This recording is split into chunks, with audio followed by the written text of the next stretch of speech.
आज आम पढ़ा भाषार प्रकारभेद ठीक अच्छे। तो पर क्लास आम आलोचना करदे भाषार संज्ञा और स्वरूप विषय आम आलोचना करदे।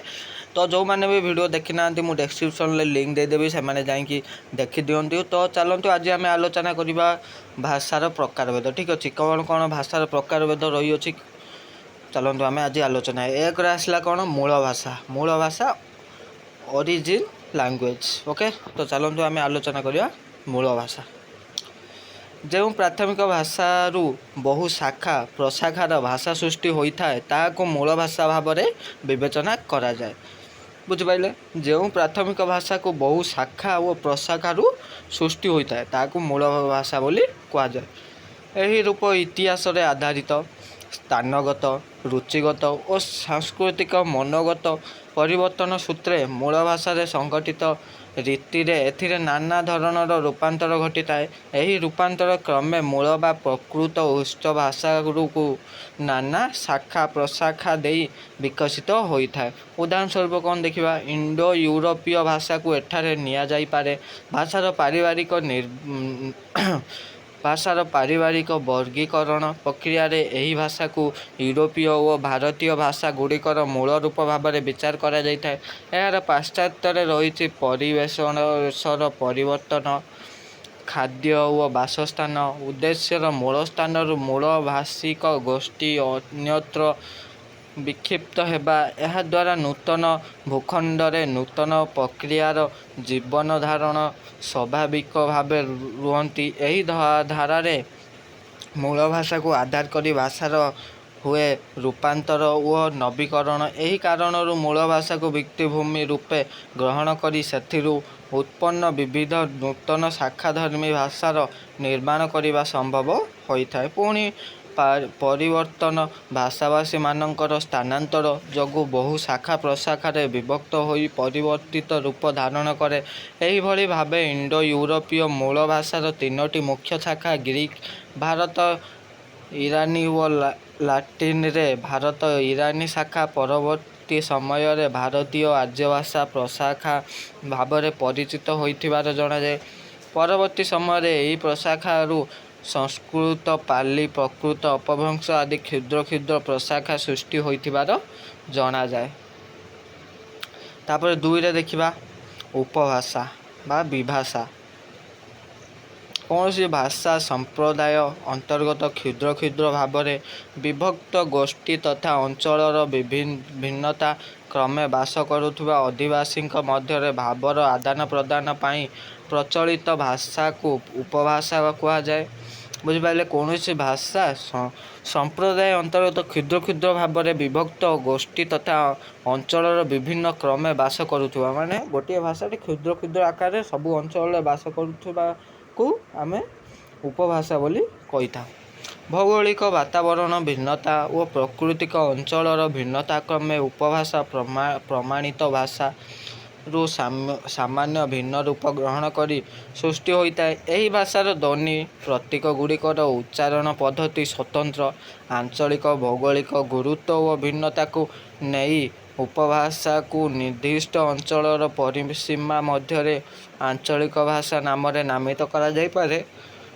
यही दृष्टि ओडिशार पश्चिमांचल और दक्षिणांचल व्यवहृत जनभाषा को संबलपुरी एटा लिभि संबलपुरी गंजामा आदि अंचल भाषा रूपे ग्रहण करा जाय पारे। सेहीपरि हिंदी भाषार उपभाषा भाव में ब्रजभाषा भोजपुरी भाषा खड़ी बोली को यही क्रम उदाहरण भाव नि उपभाषार विशेषत्व कौन देखा यार क्षेत्र अपेक्षाकृत क्षुद्र यह मध्य कौन सी भाषा अंतर्भुक्त हो पार नहीं।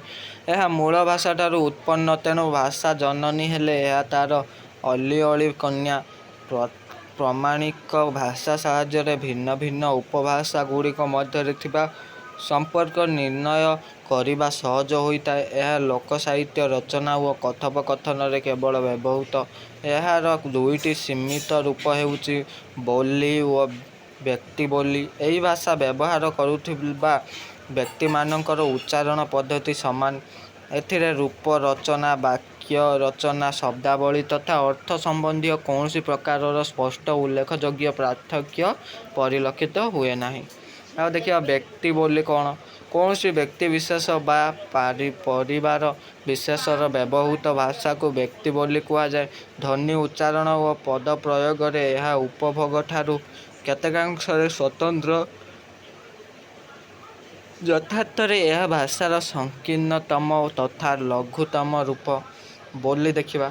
ଉପଭାଷାରେ ଭାଷିକ କ୍ଷେତ୍ରଠାରୁ ଏହାର କ୍ଷେତ୍ର ଯଥେଷ୍ଟ ସଂକୀର୍ଣ୍ଣ। କୌଣସି ଗୋଟିଏ ଛୋଟ କ୍ଷେତ୍ର ବା ନିର୍ଦ୍ଦିଷ୍ଟ ସ୍ଥାନରେ ବ୍ୟବହୃତ ଟିପିକାଲ ଭାଷା ହିଁ ବୋଲି। ଏହା ବ୍ୟକ୍ତି ବୋଲି ଓ ସାମୂହିକ ରୂପ। ଏହା ଅସାହିତ୍ୟିକ ରୂପ ଅସାଧୁ, ଅପେକ୍ଷାକୃତ ନିମ୍ନ ସାମାଜିକ ସ୍ତରର ଅଥବା ଅଶିକ୍ଷିତ ବ୍ୟକ୍ତିମାନଙ୍କ ଦ୍ୱାରା ବ୍ୟବହୃତ ଭାଷା। ତାପରେ ଦେଖିବା ପ୍ରାମାଣିକ ଭାଷା।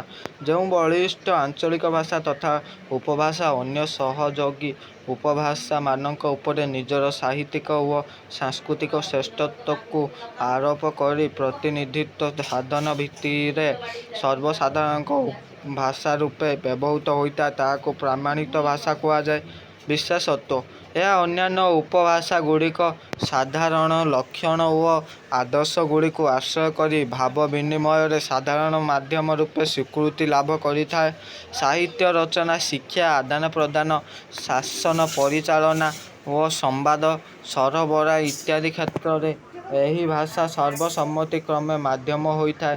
ବ୍ୟାକରଣଗତ ଶୃଙ୍ଖଳାରେ ଏହି ଭାଷାର ପ୍ରୟୋଗ ବିଧି ନିର୍ଦ୍ଦିଷ୍ଟ ଓ ସୁନିଶ୍ଚିତ।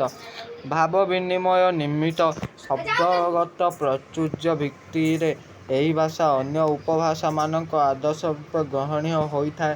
ଏହାର ବ୍ୟବହାରିକ ରୂପ ଦୁଇଟି, ଯଥା ଲିଖିତ ଓ ମୌଖିକ।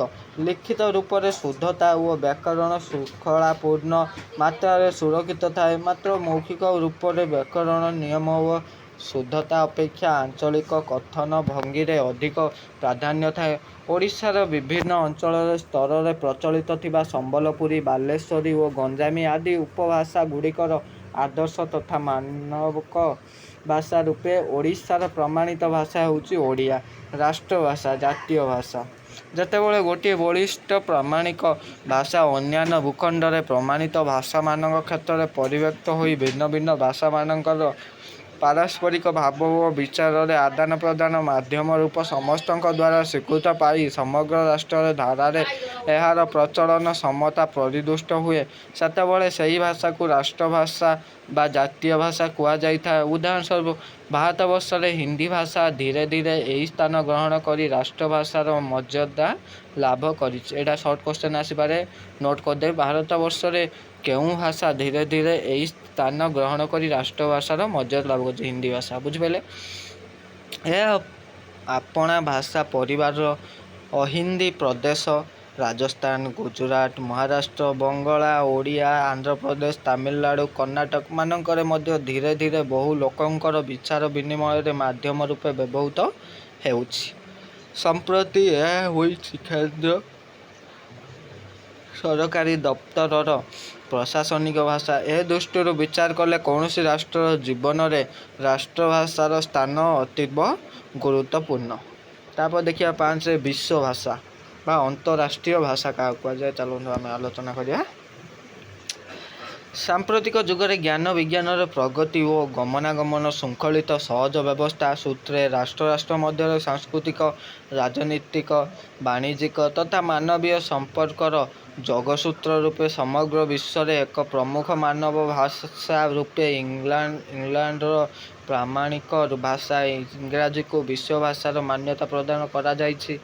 ଏହି ପରିପ୍ରେକ୍ଷୀରେ ଏହାର ପରିଚିତ ହେଉଛି କୌଣସି ଭୂଖଣ୍ଡର ଭାଷା ଏହା ଅର୍ଥ ଦ୍ୱୈତ ନାଁରେ ଯେଉଁ ସମୟରେ ସମଗ୍ର ବିଶ୍ୱ ଅଧିବାସନ ଭାବ ବିନିମୟର ମାଧ୍ୟମ ରୂପେ ଗୃହୀତ ହୁଏ, ସେହି ଭାଷାକୁ ବିଶ୍ୱଭାଷା ବା ଅନ୍ତରାଷ୍ଟ୍ରୀୟ ଭାଷା କୁହାଯାଏ। ବିଶ୍ୱଭାଷାକୁ ଅର୍ଜିତ ଭାଷା ରୂପେ ସମ୍ପ୍ରତି ବିଶ୍ୱର ବିଭିନ୍ନ ପ୍ରାନ୍ତରର ଭାଷାଭାଷୀମାନେ ନିଜ ନିଜର ଭାଷାକେନ୍ଦ୍ର, ସାଂସ୍କୃତିକ, ସାମାଜିକ ତଥା ବାଣିଜ୍ୟିକ କ୍ଷେତ୍ର ମଧ୍ୟରେ ଥାଇ ମଧ୍ୟ ଶିକ୍ଷା, ବାଣିଜ୍ୟ, ତଥ୍ୟ ଜ୍ଞାନ, ବୈଷୟିକ ଶିକ୍ଷା ଓ ବୌଦ୍ଧିକ ଚର୍ଚ୍ଚା ପାଇଁ ଇଂରାଜୀ ଭାଷାକୁ ବୈଦେଶୀ ଭାଷା ରୂପେ ଅତି ଆଦରର ସହିତ ଗ୍ରହଣ କରିନେଲେ ବୈଶ୍ୱିକ ଚେତନା ସ୍ରୋତରେ ନିଜକୁ ସାମିଲ କରିଦେଇଛନ୍ତି। ତାପରେ 6ରେ ଦେଖିବା ରାଜଭାଷା। ଓକେ, ତ ଚାଲନ୍ତୁ ଆଲୋଚନା କରିବା ରାଜଭାଷାରେ କ'ଣ କ'ଣ ରହିଅଛି। ସରକାରୀ କାର୍ଯ୍ୟାଳୟ ଗୁଡ଼ିକରେ ପ୍ରଶାସନିକ ତଥା ବୃତ୍ତିଗତ କାର୍ଯ୍ୟରେ ପରିଚାଳନା ନିମନ୍ତେ ବ୍ୟବହୃତ ଭାଷାକୁ ରାଜଭାଷା ବା ସରକାରୀ ଭାଷା ରୂପେ ଗ୍ରହଣ କରାଯାଇଥାଏ। ମୁଖ୍ୟତଃ ସ୍ୱାଧୀନ ଓ ସାର୍ବଭୌମ ରାଷ୍ଟ୍ରମାନଙ୍କରେ ରାଷ୍ଟ୍ରଭାଷା ହିଁ ରାଜଭାଷା ପଦବାଚ୍ୟ ହୋଇ ପ୍ରଶାସନିକ ବିଚାର ବିନିମୟରେ ମାଧ୍ୟମ ରୂପେ ବ୍ୟବହୃତ ହୋଇଥାଏ। ମାତ୍ର ପରାଧୀନ ରାଷ୍ଟ୍ରର ରାଜଭାଷା ଶାସକ ସମାଜରେ ଭାଷା ହୋଇଥାଏ। ଦୃଷ୍ଟାନ୍ତ ସ୍ୱରୂପ ଇଂରାଜୀ ଶାସନ କାଳରେ ହିନ୍ଦୀ ଭାରତର ବରିଷ୍ଠ ଭାଷା ଭାବରେ ପାରସ୍ପରିକ ଭାବ ବିନିମୟର ମାଧ୍ୟମ ହୋଇଥିଲେ ମଧ୍ୟ ଇଂରାଜୀ ଭାଷାକୁ ହିଁ ରାଜଭାଷା ରୂପେ ଗ୍ରହଣ କରାଯାଇଥିଲା। ଏବେ ବି ମାନସିକ ଅଭ୍ୟାସବଶତଃ ଇଂରାଜୀକୁ ଭାରତୀୟ ପ୍ରଶାସନିକ କାର୍ଯ୍ୟରେ ବ୍ୟବହାର କରାଯାଇଛି। ପ୍ରାଚୀନ ଯୁଗରେ ଅର୍ଥାତ୍ ବୈଦିକ ଯୁଗରେ ସମଗ୍ର ଆର୍ଯ୍ୟାବର୍ତ ରାଜଭାଷା ଥିଲା ପାଲି।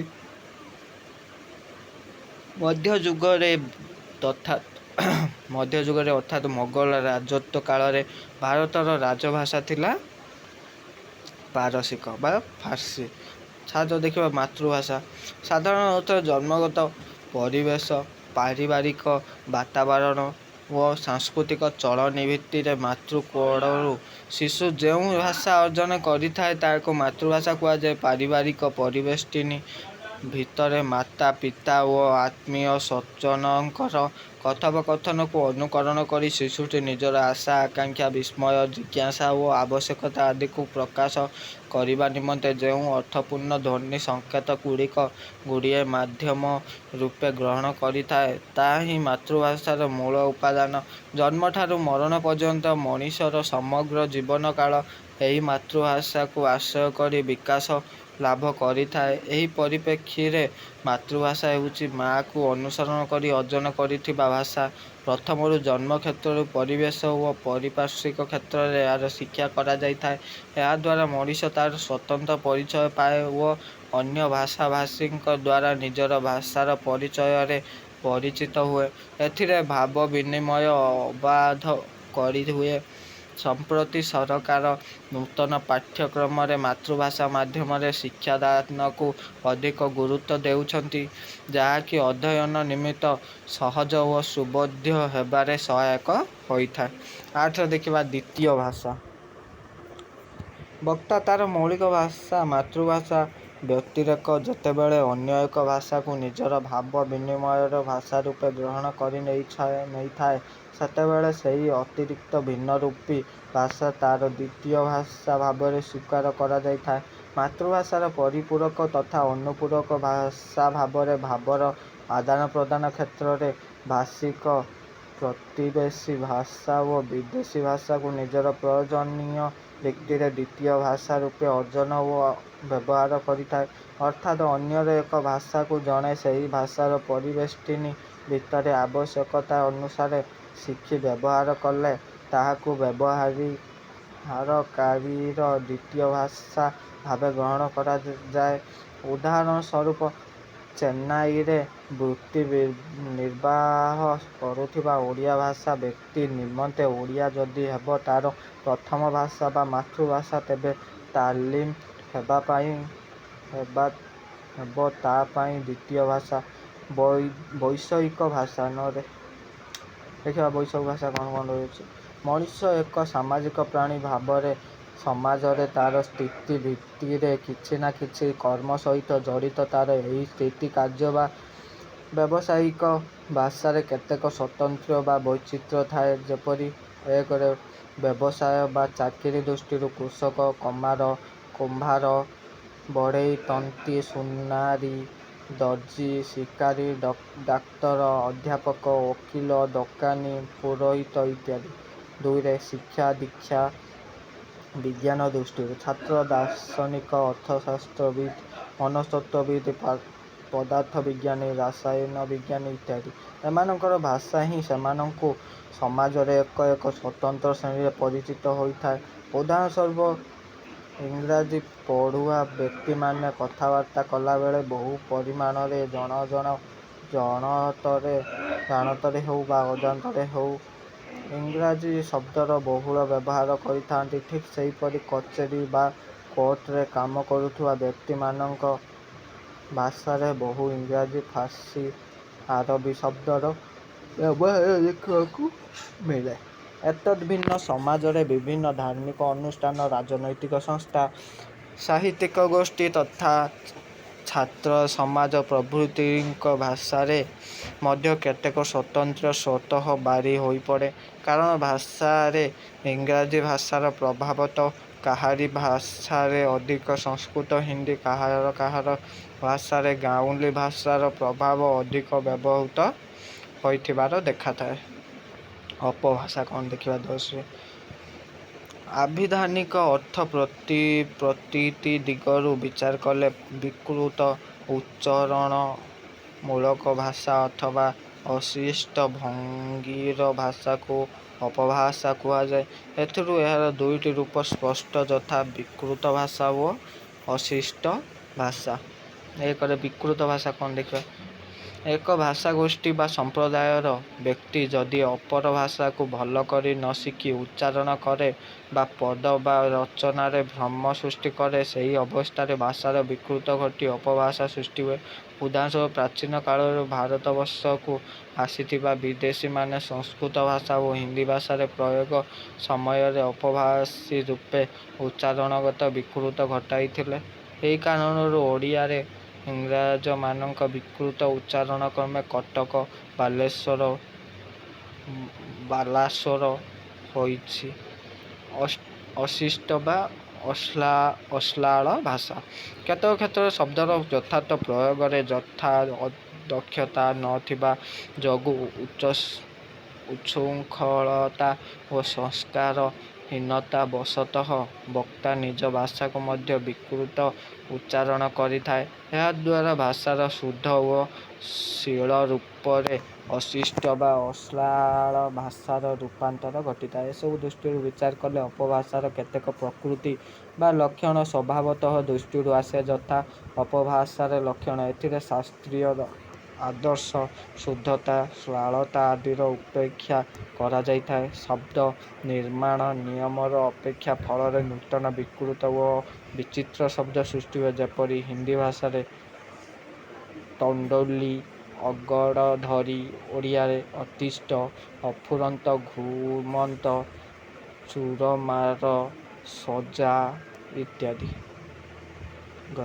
ଏଥିରେ ଶବ୍ଦର ଅର୍ଥପ୍ରକର୍ଷ ଘଟେ, ଅର୍ଥାତ୍ ଶବ୍ଦ ଉତ୍ତମ ଅର୍ଥ ତ୍ୟାଗ କରି ହୀନ ଅର୍ଥ ଗ୍ରହଣ କରେ।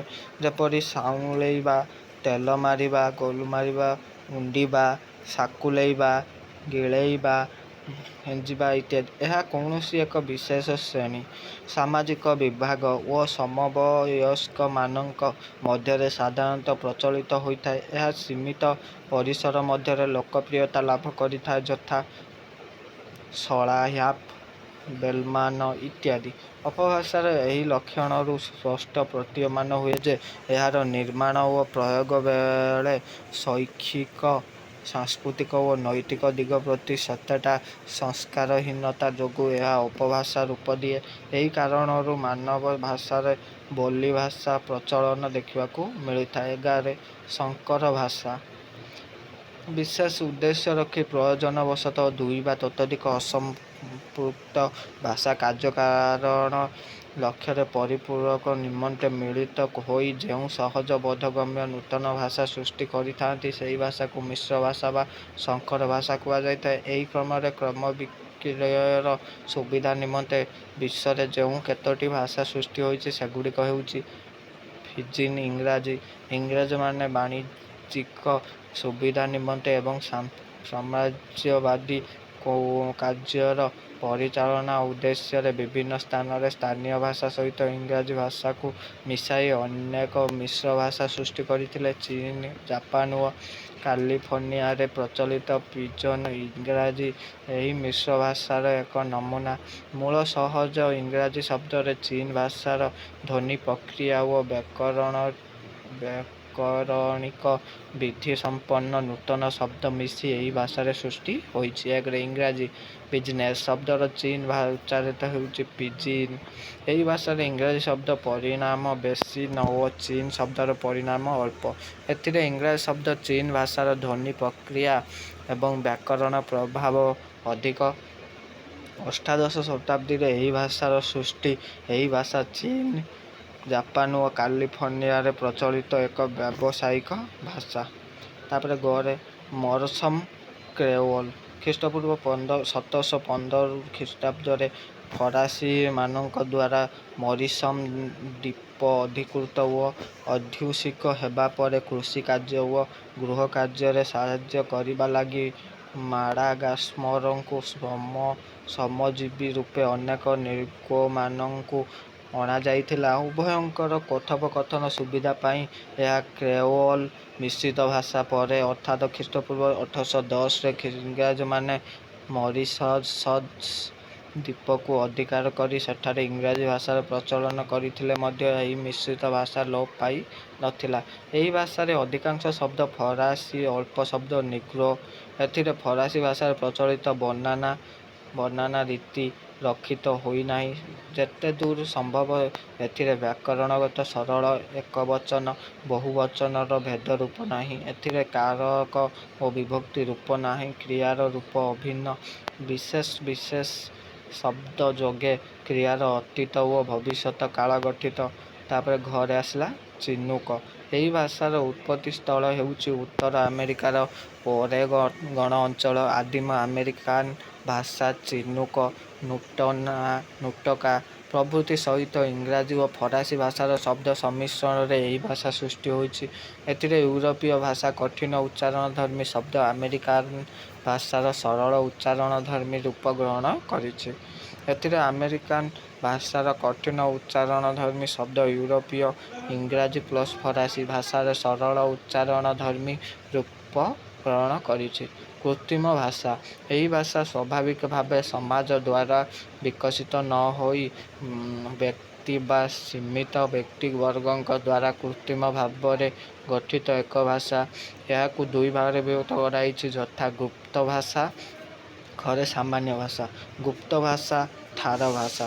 ନିଜର ଭାବକୁ କେବଳ ঈପ୍ସିତ ବ୍ୟକ୍ତି ପାଖରେ ବ୍ୟକ୍ତ କରିବା ଓ ଅନିପ୍ସିତ ବ୍ୟକ୍ତି ନିକଟରେ ଗୁପ୍ତ ରଖିବା ଲକ୍ଷ୍ୟରେ ଏହି ଭାଷାର ସୃଷ୍ଟି। ସେନା, ଗୁପ୍ତଚର ବିଭାଗ, ଚୋର, ଡକାୟତ, ଗୋରୁ ବେପାରୀ, ବାଳକ ବାଳିକାମାନଙ୍କ ଦ୍ୱାରା ଏହିଠାରେ ଭାଷାର ବ୍ୟବହାର କରାଯାଇଥାଏ। ଉଦାହରଣ ସ୍ୱରୂପ ଦେଖିବା ବାଳକ ବାଳିକାମାନେ କୌତୁକବଶତଃ ବ୍ୟବହାର କରୁଥିବା କ ଠାରୁ ଓ ସ ଠାର ଭାଷା ମୁଁ ଭାତ ଖାଉଛି, ମୁଁ କୁ ଭାକା ତକ ଖାକା ଉକୁ ଛିକି। ମୁଁ ଭାତ ଖାଉଛି। ମୁଁ ସୁ ଭାଷା ତସ ଖାସା ଉସୁ ଛିସି।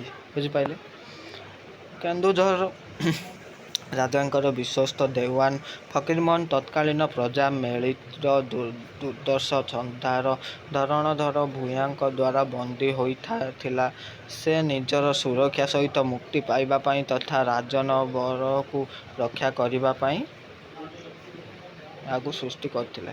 ତାପରେ ସାମାନ୍ୟ ଭାଷା। ଠିକ୍ ଅଛି। ତ ଭିଡ଼ିଓଟି ବହୁତ ଲମ୍ବା ହେଇଯିବ, ତ ମୁଁ ଏଇଠି ଆପଣଙ୍କୁ ଖାଲି ନୋଟ୍ ଦେଖାଇ ଦେଉଛି, ଆପଣମାନେ ନୋଟ୍ କରିନେବେ। ଠିକ୍ ଅଛି। ଇମ୍ପୋର୍ଟାଣ୍ଟ ଲଙ୍ଗ୍ କୋଶ୍ଚିନ୍ଟେ ଆପଣମାନେ ନୋଟ୍ କରିଦିଅନ୍ତୁ। ଠିକ୍ ଅଛି। ଘରେ ସାମାନ୍ୟ ଭାଷା କ'ଣ କ'ଣ ଅଛି ନୋଟ୍ କରି ପଢ଼ି ଦିଅନ୍ତୁ। ତାପରେ ସାମାନ୍ୟ ଭାଷା ଏକ ରହିଲା କ'ଣ ଏସ୍ପାରେଣ୍ଟୋ। ଠିକ୍ ଅଛି, ପଢ଼ି ଦିଅନ୍ତୁ। ଆଉ 6 ରହିଲା ଇଡୋ। ବେଶୀ ନାହିଁ ତ ଆମେ ପଢ଼ିଦେବା। ଠିକ୍ ଅଛି। ଆଉ ଅଳ୍ପ ଅଛି ସାମାନ୍ୟ ଭାଷା। ଏହା ଏକ କୃତ୍ରିମ ଭାଷା। ପ୍ରଫେସର ଡକ୍ଟର ଏଲ୍ ଜମେସହଫ୍ଙ୍କ ଦ୍ୱାରା ଆବିଷ୍କୃତ ଏସ୍ପାରେଣ୍ଟୋ ହେଉଛି ଏହି ବର୍ଗର ଭାଷାମାନଙ୍କ ମଧ୍ୟରେ ସର୍ବପ୍ରସିଦ୍ଧ କୃତ୍ରିମ ଭାଷା। ଏହାକୁ ସେ ଏକ ଆନ୍ତର୍ଜାତିକ ଭାଷାର ରୂପ ଦେବାକୁ ଜୀବନବ୍ୟାପୀ ଅପ୍ରାଣ ଉଦ୍ୟମ କରିଥିଲେ। ଏହି ଶ୍ରେଣୀରେ ଅନ୍ୟ ସାମାନ୍ୟ ଭାଷାଗୁଡ଼ିକ ହେଲା ଇଣ୍ଡୋ ନିଭିୟସ୍, ଇଣ୍ଡୋରୋଲିଙ୍ଗା, ଅକ୍ସିଡେଣ୍ଟାଲ, इंटरग्लोसा, इडियम, न्यूट्राइल व ट्यूसनिक प्रभृति। एक रहा एस्पेरेंटो। पोलांडोवासी चक्षु चिकित्सक डॉक्टर एल एल जामेनसफ जड़े विख्यात भाषाविद थिले। से यूरोपर प्राप्त समस्त भाषा लेखि पढ़ी व कही जानी कारण से जो ग्राम जन्मग्रहण करते विभिन्न भाषाभाषी तथा रूसीय, जर्मान, पोलिम व जीव जाति मानक द्वारा एक अधिकृत अंचल थिला। सेमानकर मध्यरे भावर आदान प्रदान सुविधा पाई से यही कृत्रिम भाषा सृष्टि करथिले। एस्पेरांटो एक लाटिन शब्द। यार अर्थ जे आशा करे, दी वन हु होप्स। वास्तव में यह विभिन्न भाषाभाषी विश्ववासी भाव प्रकाश साधारण माध्यम हेबापाई नूतन आशा सृष्टि करिथिला। डॉक्टर जामेनहफ यही कृत्रिम भाषा को विश्व भाषार रूप देवाई निजर समग्र जीवन काल को उत्सर्ग कर देइथिले। सर्वप्रथम 1887 ख्रीष्टाब्द से विश्व समक्षरे यही भाषा को उपस्थापन करथिले। परे परे यूरोप महादेशर बहु विद्वान व भाषाविद यार उपयोगिता और विशेषत्व को उपलब्धि करी एक प्रचार संस्था गढ़िथिले। एपरिक सेतेबेले लीग ऑफ नेशन बा जातिसंघ अनुरोध रे पृथ्वी रे बहुराष्ट्रीय केतेक शिक्षायतन यार शिक्षा दे जाइथिले।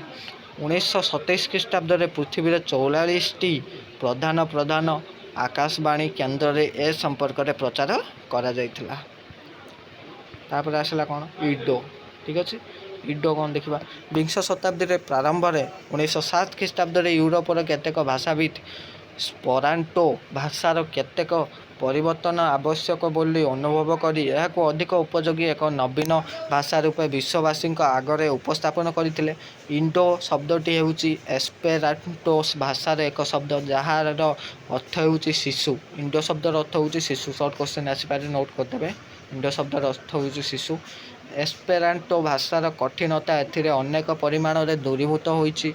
यह एस्पेरांटो अपेक्षा अधिक वैज्ञानिक, सरल तथा स्वाभाविक हो पारिछि।